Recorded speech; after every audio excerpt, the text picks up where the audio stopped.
Hello and welcome to Interpreting India. Geopolitical realignments, sustainable growth, healthcare financing, inclusive digital transformations, climate change, supply chain disruptions, urbanization, and several other critical global matters envelop the world as India holds the G20 presidency.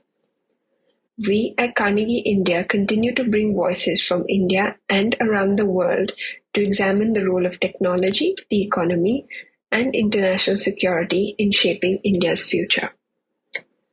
I'm your host, Shibani Mehta, and in this episode of Interpreting India, we'll take a closer look at gender parity in India's parliament. The 17th Lok Sabha has 78 women MPs, the highest since independence. Has the increase in women's participation been meaningful? What narratives of equality and citizenship have framed the issue of electoral representation? Do women MPs carry the burden of shifting welfare policy in a gender-sensitive direction? Joining us today to discuss these questions and more is Professor Shirin M. Rai. Professor Rai is a distinguished research professor of politics and international relations at SOAS, University of London. She is a fellow of the British Academy. In 2022, she was awarded the Distinguished Contribution Prize by the British International Studies Association for her contribution to the promotion of excellence in the discipline of international studies over a substantial period of time. Professor Shirin Rai, welcome to Interpreting India. Thank you so much for making the time for this conversation. We've been planning it for a while, and I'm really glad that we're finally able to do it. Thank you, Shivani, for inviting me, and I'm really looking forward to our conversation. So we're recording this episode just a couple of days before the new parliament building in New Delhi is going to be inaugurated, and there's a lot of news coverage around it, who's attending, who's not attending, and things like that. But it's also a big shift in India's history. The current parliament building, or Sansad Bhavan, I believe, was completed in 1927. So this is almost a century later that the parliament is moving to a new building. But it's not just that. The parliament is also a symbol of India's democracy. And you've been quoted in a lot of places where you say that parliaments they're not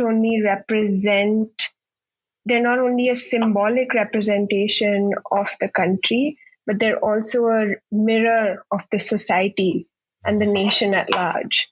So what would you say that is being reflected today? What a great question to start with, Shivani. Thank you. So I think it was Winston Churchill who once said that we make buildings and then buildings make us. And I take that quite seriously because I think architecture is philosophically driven very often. So when Edwin Lutyens was asked to draw the plans for the Council House, as it was called, the first building, parliamentary building, Lord Hastings said to him, "This is India. There's a lot of good architecture in India, and you should go and learn something about it and see if you can reflect it, because after all, this is a building of a council building for representatives of the Indian states." And Lutyens' response was that India doesn't have an architecture. It has different ways of building. And anyway, I'm not interested in this. I'm interested in building an imperial architecture. Now, in the context of British colonialism, that made sense in a way, right? I mean, the people who were funding it, the people who were building it, the people who moved it from Calcutta to New Delhi, there was a new element of politics as well as the history of colonialism that was going to be represented. And yet, in the end, he did include sort of things like chhatris and the lattice work and all sorts of things. But that was his approach. It was that it is an imperial India. After independence, we know that that building was kept as our parliament, but it was modified. And the way in which it was modified was, of course, in terms of which bodies were there occupying it, but also the story that the post-colonial Indian state told about India itself. And I've written in a paper about the murals and statues in the Indian Parliament, and we know whether it was Savarkar's portrait or it was the various statues in the Indian Parliament, that there were a lot of political discussion. Bhagat Singh's statue, for example, had a lot of conflict around it. So Parliament and buildings actually are as representative of our politics as parliaments are of our politics. And in that context, of course, we have to ask the question about why a new parliament now, but also something that I'm really interested in exploring. And as I was saying to you earlier, I'm going to be writing on this soon and sort of, is why does it take the form it does? Why is it placed where it is? And what does it actually symbolize for this current moment of history in India? And I'm also interested in the way in which post-colonial discourse is being mobilized by the current regime in order to justify sort of, the building of this new parliament. So I think it'll be, once the inauguration is done, I mean, I've looked at it online, obviously. I haven't been in. It'll be really interesting to see the philosophical underpinnings and the political context as it develops. I think all of us are, sort of looking at the building as this change and what it means for the country and the nation and what it will represent going forward and hopefully for the next century or longer than that. But I do want to sort of bring the conversation now to what the building is actually going to be used for and the people there. And you mentioned the shift from sort of a colonial narrative to a post-colonial narrative and how that's being used. When it comes to electoral representation, what were the narratives that kind of shaped who would constitute the electoral body, who would be in parliament when India was sort of first taking its step into a democracy and becoming a republic? So, of course, the struggle for Indian independence was also a struggle for self-representation, Swaraj, right? And in that context, we know that the Constituent Assembly was set up. And what is interesting is right from the very beginning, there was a question about representation amongst for our parliament. And so out of 299 members of the Constituent Assembly, of which as we know, Baba Saheb Ambedkar was chair, there were only 15 women members. Now, you could say, oh, well, at least there were 15. But the question for me is, why just 15, right? And what is the impact of a group on the debates in the Constituent Assembly? A group that is very small, but also quite elite. So one of the things, of course, everyone was absolutely committed to was fundamental rights of Indian citizens, right? But who should be the citizens and how should those citizens be represented? Those were the tricky questions. And one of the things that comes out very clearly in the debates is that the women there did not want, or rather, I should rephrase that the women wanted their citizenship on an equal basis to men. As a result, they argued that they did not want reservations for women, while at the same time, the Constituent Assembly was discussing and indeed introduced reservations, as we know, for scheduled castes and scheduled tribes in India. Now, you could argue, well, why did they feel, given how small the number was, 15 out of 299 people, why did they feel that? And what were they actually saying about the marginalized in India? The first thing that they were saying was that they were not marginalized. Now, their marginalization could be understood simply in what Hannah Pitkin, who sadly passed away earlier this month, and she has written an amazing piece of work, which I will refer to in a minute, but is what we call descriptive representation, like how many, so counting the numbers in a way.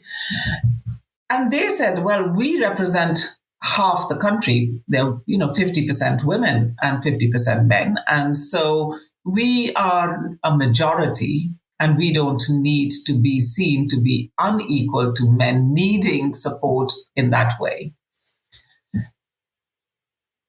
But they were also quite conscious that scheduled castes and scheduled tribes did need support. And so they went to, and they supported that.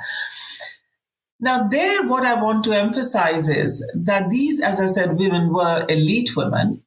They didn't seem to think that there are women who are from scheduled caste and scheduled tribe, but there are also poor women, Muslim women. There are women sort of who are educated, those who are not educated. So that diversity of profile was not seen to be relevant to the debate of women's reservation bill. And think about it where we are now in terms of the long shadow those debates have cast on the way in which women's representation has been dealt with, in particular the reservation bill, where the debates have been about exactly that. We should have representation for women because women are so underrepresented. As you well know, sort of, in the Indian parliament today, we've got less than 10%. Sort of, like we've got, 102 women in the Indian parliament. There are 78 in the Lok Sabha, 24 in the Rajya Sabha. So they're a small minority, right? And yet,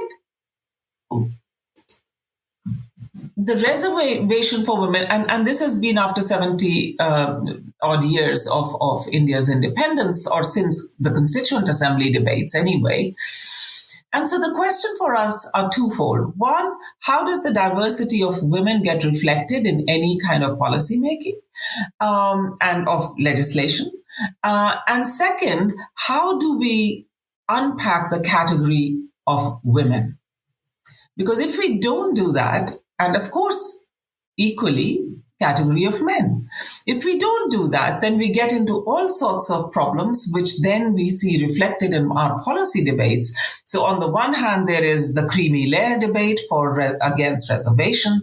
On the other hand, there are debates about how women's reservations are not going to reflect the diversity of women, especially of SEST groups.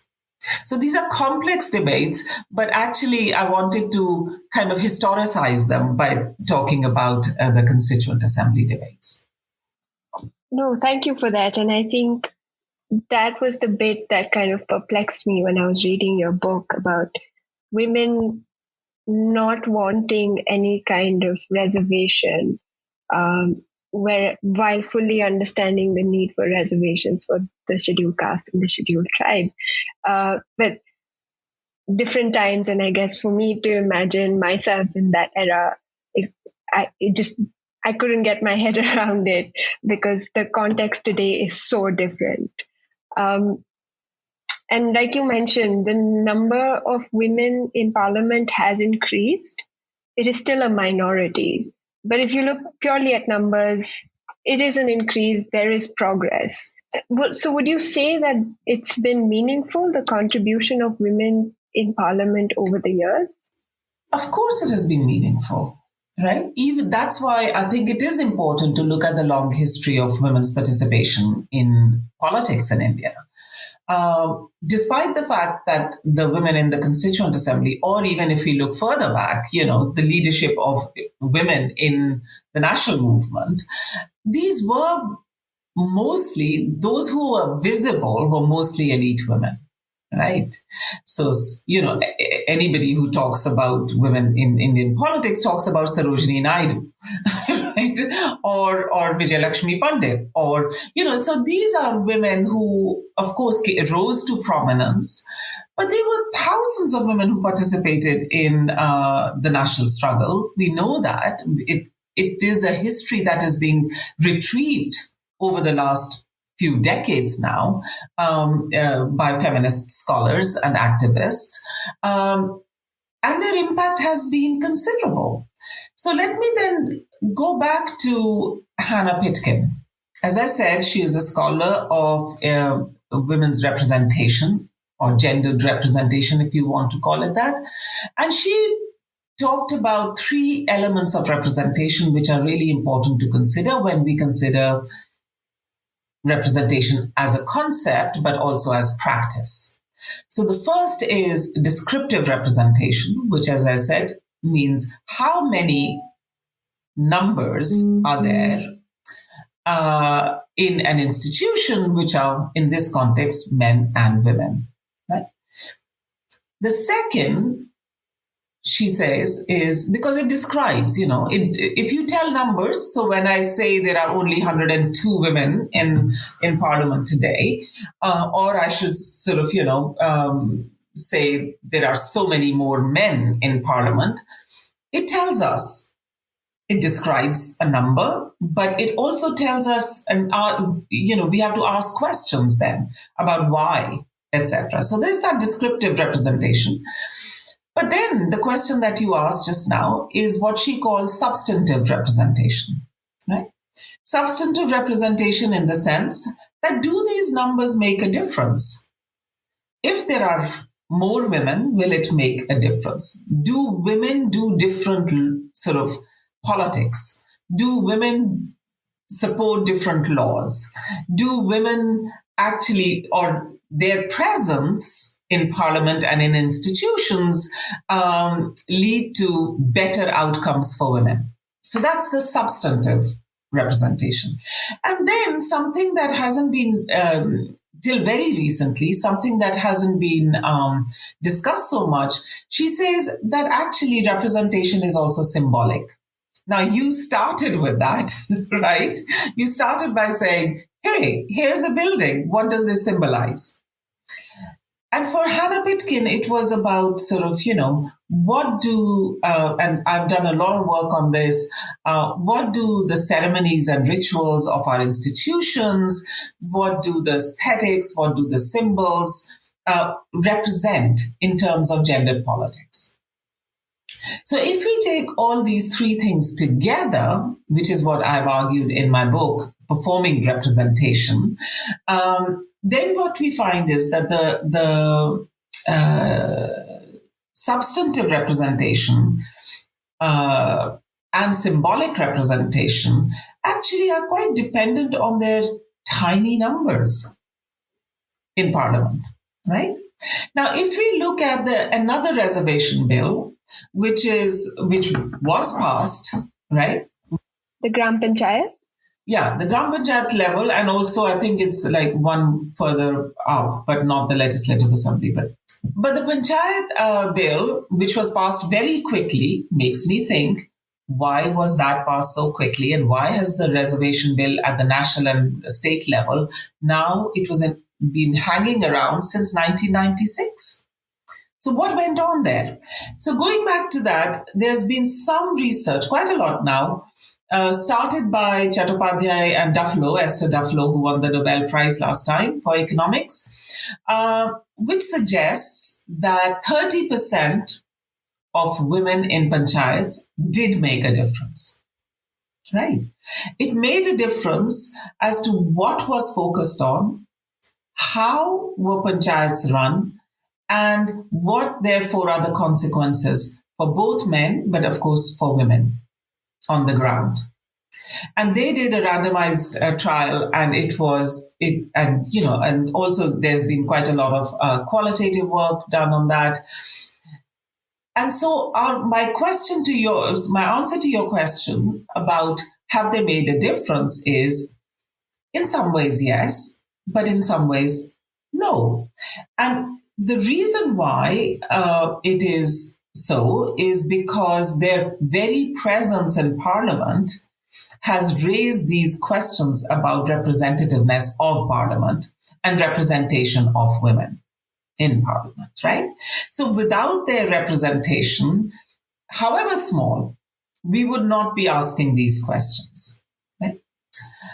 Because really, if you think about it, if the Parliament makes a claim that it is a representative institution, and then over a long period of time, women are so marginal to its representation, then you have to ask questions about the Parliament itself, right?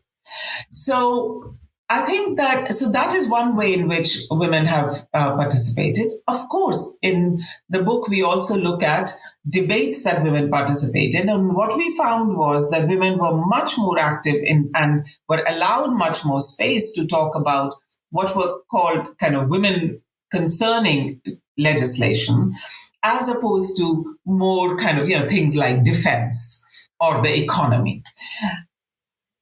So that brings me to the question, what are the political parties doing in Parliament to ensure that their representatives, both men and women, get enough time on the floor to participate in debates? What are they doing to stop behavior in Parliament which routinely sees men shouting out women or being patronizing towards women members, or women members feeling hesitant to talk about? So there are some ways in which women have been able to participate and to make a difference. But in many ways, they haven't, because Parliament itself as an institution continues to be a gendered institution. It has got sort of, what is being called in other countries, like the UK, where I'm based, institutional sexism of Parliament, which is then performed in different ways in everyday interactions between members of Parliament and its officers. So that's what I would say to that. There were so many threads that I wanted to pick up from in your answer, but I think I'll just go with the last bit. I noticed that you said that women were allowed to speak on subjects that were of importance to women, whereas maybe not so much on defense and finance and foreign policy. I wanted to ask you, because you have spoken to a lot of MPs over the years, sort of gone through their journeys with them, how has it affected women's participation in Parliament? And I was saying that I come from a very sort of urban example where you often talk about boardroom and boardroom politics and how women CEOs have to be louder and more assertive to be heard. I was just wondering if you had any insight on how that plays out. So it's been fascinating, actually, because I have been tracking women parliamentarians for over 20 years now. And I have seen quite a lot of change. Younger women and urban younger women are obviously, picking up on these feminist debates. They are highly educated. They are quite sure of their own ground. as I said, you are quite right, much more about urban women, younger women, educated women, middle class women. So we are still talking about the diversity of women in the Indian parliament along grounds of class and caste in particular, right?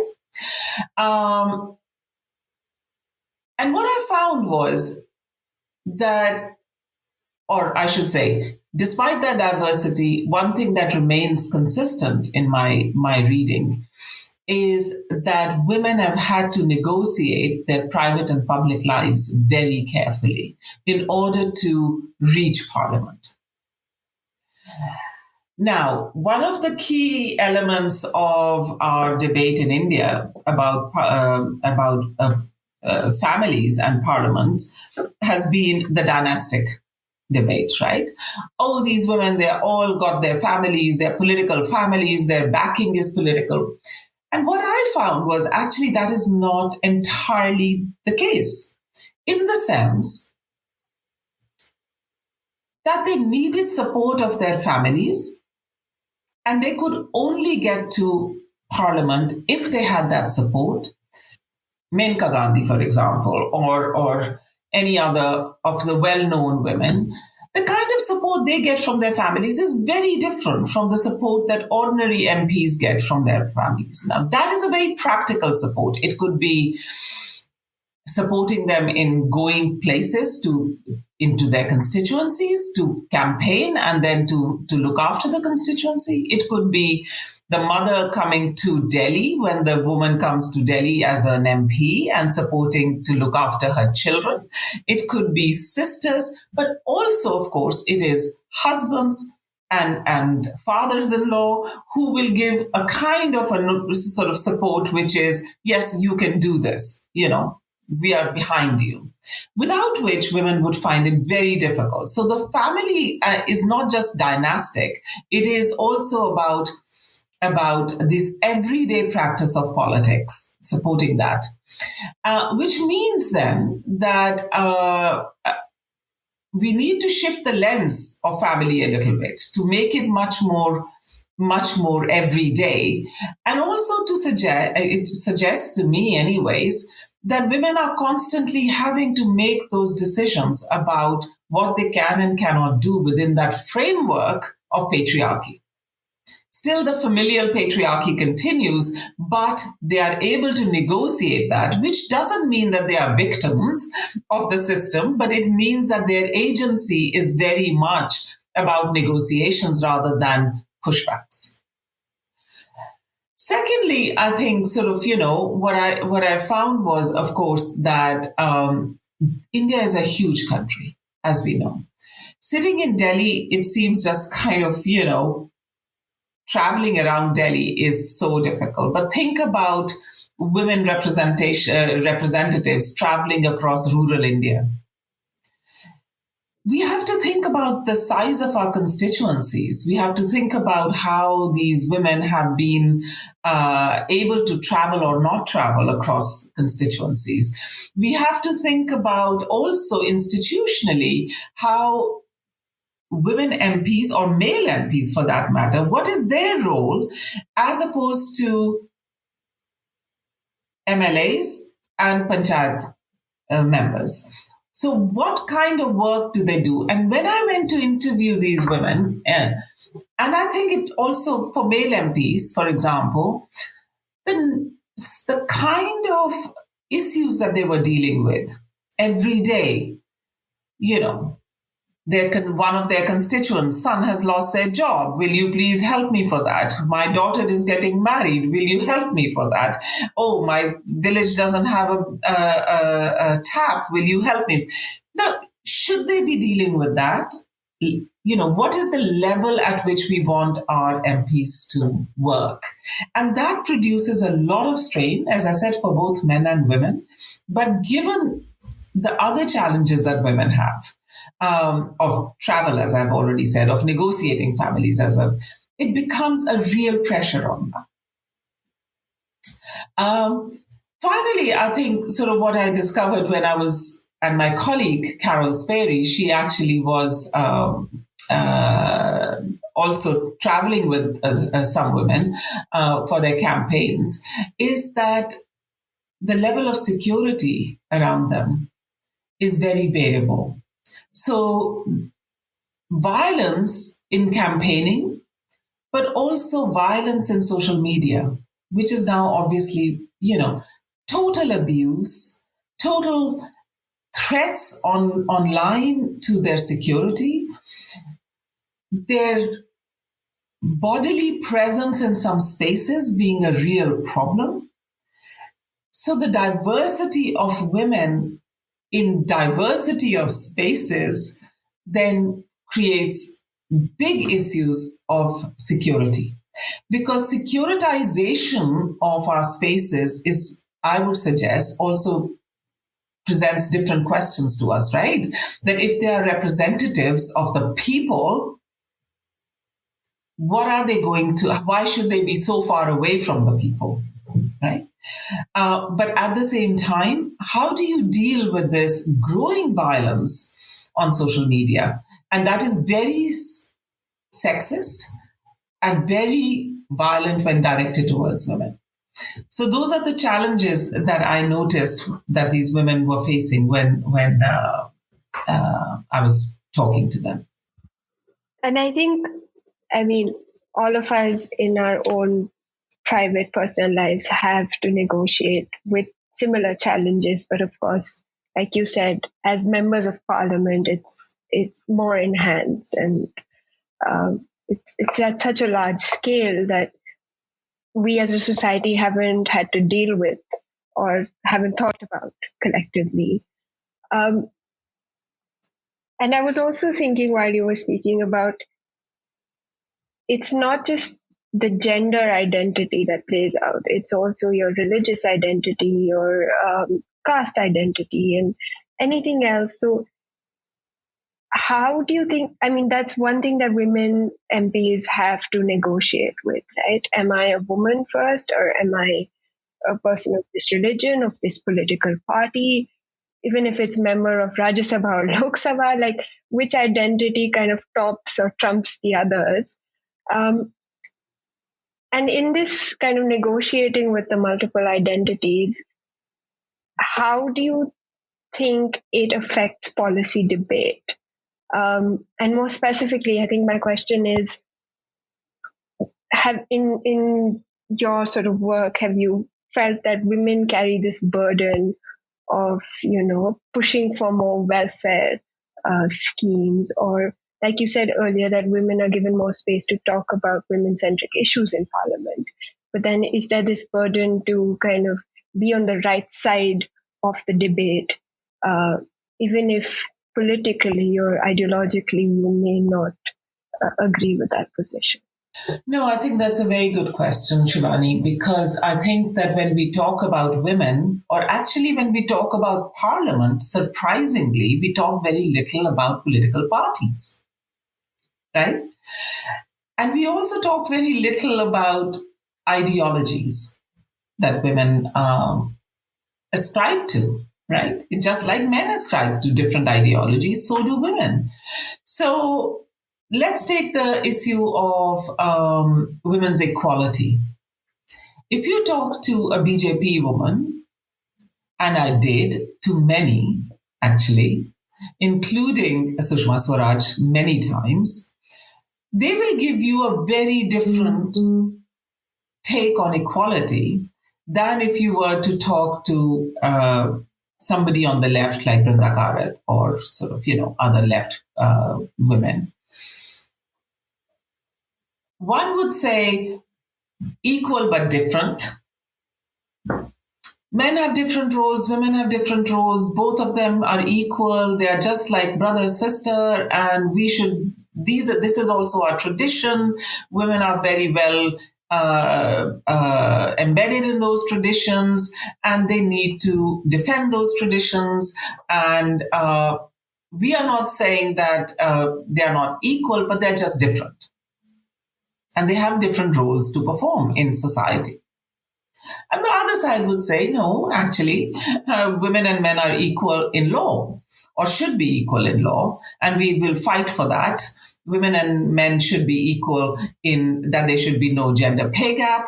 We should fight for that. Women and men should be able to choose their own partners, issues around sexuality, all those kind of things. And so there are very different approaches. And of course, as we know, different parties represent those different approaches in many different ways. So I'm always puzzled by the fact that though Parliament is so deeply embedded in the party system, when we study Parliament, and it's the fault of the scholars, not anybody else, we very often keep the parties out. So if there is a woman sitting in Parliament, it's a good question, does her identity as a Kashmiri Muslim trump her identity as a Congress sort of MP, right? And I would say that the party system, the whip system in Parliament itself, the committee system in Parliament, the system that sort of, draws up legislation and then sort of, reviews it in committees. And then, of course, the debate in the House itself. All those things matter when we talk about what trumps what. And very often we would find that women would, like men, would be whipped into the party position. And I'm not surprised by that because they're part of the institutional system. There are very few moments, and there's a lovely photograph of Sushma Swaraj, Brinda Kharat, Najma Heptullah raising their hands, if you Google it, after the first reading of the reservation bill when it passed, and the Rajya Sabha. And they were just so happy together. So on certain issues, what I found was that women MPs across party lines, they could come together. That issue was not only reservation, it could be also violence against women, domestic violence in particular. Though even there, sort of, things become wobbly in terms of cross-party solidarity if the party whips sort of flex their muscles. But on major issues, whether it's Kashmir, whether sort of it's about sort of reservations, whether it is sort of issues around defense or foreign policy, of course they are whipped into party politics. So they represent, that is why I think that there is something to be said which feminist scholars call critical mass. When you have a critical mass in institutions, that's why reservations are important, right? Because there are two positions there. One is the position of Edmund Burke, the legislator and philosopher of the UK, and when he said, if I'm representing my constituents, I represent all my constituents. I don't represent just the people who voted for me. So it doesn't matter whether I'm a man or a woman or black or white. But we know from history that that is not the case. And that is why the reservation argument. So I think that it is precisely because of the debates being embedded in party politics, embedded in ideological politics. But at the same time, as you said, women carrying that burden to justify not only their presence, but also their ambition to have more women in Parliament. And that happens not just with women. It also happens creamy layer of caste-based reservations. Oh, what do they ever do for the lower caste, right? It happens in the UK if you are a member of the Black and ethnic minority community.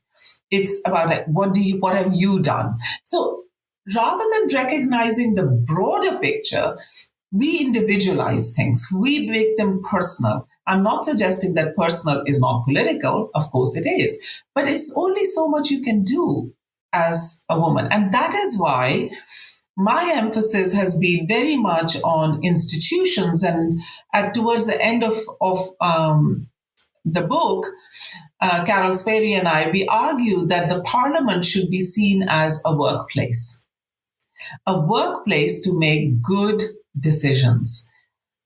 which is different from just assuming that it knows what it's doing and is claim making as a representative institution, which of course it is. I think that's a very interesting way to look at it. I'm going to think about the parliament as a place of work from now on. And I think that will change a lot of the questions that you ask and the expectations that you sort of have from the institution. I also wanted to focus a little bit on the other side of things, which is voters. India has seen an increase in the number of women coming out and voting. Is there any possible link between representation and voter turnout when it comes to women, or are they two independent things that are just happening on their own? I think more research needs to be done to answer that question fully. But again, going back to my experience of interviewing women MPs, it was very clear that they felt that they made a difference to their women constituents. So I was talking with one person who said to me, she said, when I go to my constituency, women come and see me and talk to me about their problems, and they see me as one of them. I hold their hand and I kind of wipe their tears. I mean, obviously we can sort of, reflect on that. But the fact is that I suppose what I'm saying here is that it might make a big difference that women feel that there are more women in parliament, or at least in politics, and that they are being debated about. Women's representation is being debated about in our media, on our sort of, through scholarship, through activism. And I think that that might have an impact on women voters coming out in larger numbers and voting. But as I said, I suspect that psephologists would find that there are more complexities to that, right? Because if we find that in some elections women vote more and in others they vote less. But what is consistent in India, as opposed to the UK, for example, is that our voting rates continue to be very high. And to me, that suggests that, well, it could suggest two things. One, an optimism that we should have, that our institutions still inspire people to come out and vote, right? And that should be something that we need to celebrate as a democracy. Because the concerns, for example, in the UK is always about small numbers turning up. And so we need to celebrate. But on the other hand, I also worry that, what happens when over and over again people go and vote and think things will change, and then they feel that they don't change. And women's representation is one of those things. It has been sort of on the agenda now for such a long time. And the reservation bill, as I said already, has been on the agenda since 1996. And nothing is shifting on that. So I hope that for the younger generation, that doesn't become, oh, well, the politics as usual, therefore, what's the point of joining politics? And we should just stay back. Joining politics both as constituents, as voters, but also as representatives. And I hope that it'll be the former, that kind of, that hopefulness that will persuade more young women like you to have public roles rather than not. I think I want to now sort of go back to what we were talking about earlier and you just touched upon, which is reservation at the panchayat level and how the bill kind of just sailed through parliament, and studies have shown that it was adopted very easily. It has impacted politics at the Gram Panchayat level in a very positive way. Do you see, I mean, of course, the Gram Panchayat and the national level, very different circumstances, very different conditions. So we can't say that if it's worked at this level, it should work at the national level as well. But why has it been successful at the Gram Panchayat level and then also been stuck in parliament, like you said, since 1996? Is it the way the bill is framed, or Is it political will, or just the fact that we're not paying enough attention to it? Yes. So I think we should, again, history teaches us many things, right? So when the bill was passed, there was a great deal of support for it from Rajiv Gandhi and the Congress Party. So they pushed it through, basically. And it was seen to be a good thing for two reasons. One, that membership in panchayats, women's membership in panchayats was abysmal, and that needed to be addressed. And second, the hope was, and it was talked about a lot, that increase of representatives in panchayats would lead those women to then scale up. Right? That those women will then stand for, after a few years, stand for the as MLAs, and those were. So this was a pipeline problem. Right. So we don't have a long pipeline. So therefore, we keep saying that, there are no good women politicians that we can bring up to the parliament level. So this will solve our pipeline problem. But also at the same time, underrepresentation of women, will it affect? Yes, we will have women at the grassroots level making change happen. I don't know whether you remember, but the media was so vicious at that time about women. It was all about that they don't, that their men come. There were so many reports, and those reports were true in many cases, that women were just signing the register. Their husbands were going in their place. They never talked in the panchayat, etc., etc. And even at that stage, in a paper that I wrote, I said, participation doesn't happen all at once, suddenly. You have to wait and sustain that participation. And that is where the bill becomes, or the act becomes, really important. If you do not have an institutional legislative framework to support continued throughput of women in these institutions, women are not going to say yes to such a vicious campaign against them. They're just going to say, forget it, I'm not going. So over a period of time, so all these positive reports that are coming out now were not there when the bill was passed in 92. On the contrary, it was sort of, I remember hearing a paper in CSDS where the person had done wonderful field work, but very disturbing, some of the very disturbing outcomes, including the rise in domestic violence against these women, because men felt threatened in the home. So I come back to that issue of what is the relationship between our public and the private, right? And how does that change over time? Right? After a while, the woman would say, I'm the panchayat sarpanch. Why are you talking in front of me, without my permission? So it has taken time, but the framework of the act and the legislation has meant that there has been, because panchayats cannot function if you don't have the proper representation. So then eventually women get confident, then they start. The second thing is about the pipeline. I don't think that has worked. And that hasn't worked, again, because of several reasons. One is, again, the family, right? Women find it much more difficult to leave the family to go to the capital city, whether it is at the state level or at the national level. Because they're what we call, in political economists, we call social reproductive work, which is everyday care work that they do in the family, has to be still organized. They might not even do it, but they have to organize it.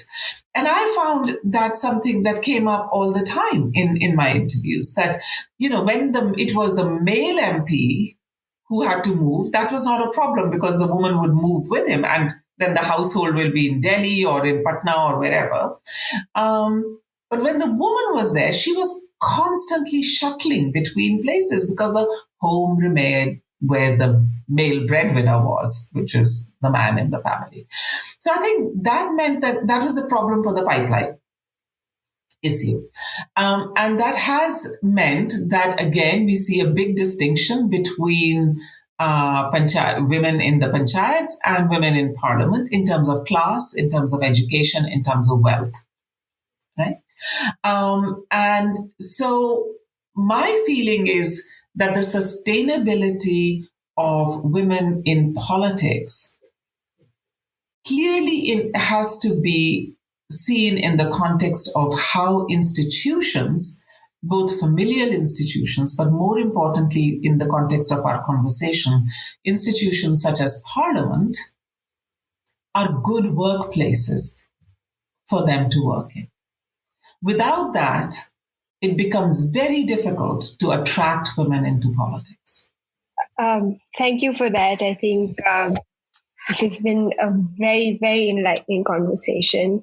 I think the final note on things take time, and we just need to persevere and be persistent and be impatient, but also give it some time. And yeah, hopefully things, not hopefully, I think definitely things will improve. But I think the biggest takeaway for me is going to definitely be that the parliament is also a place of work.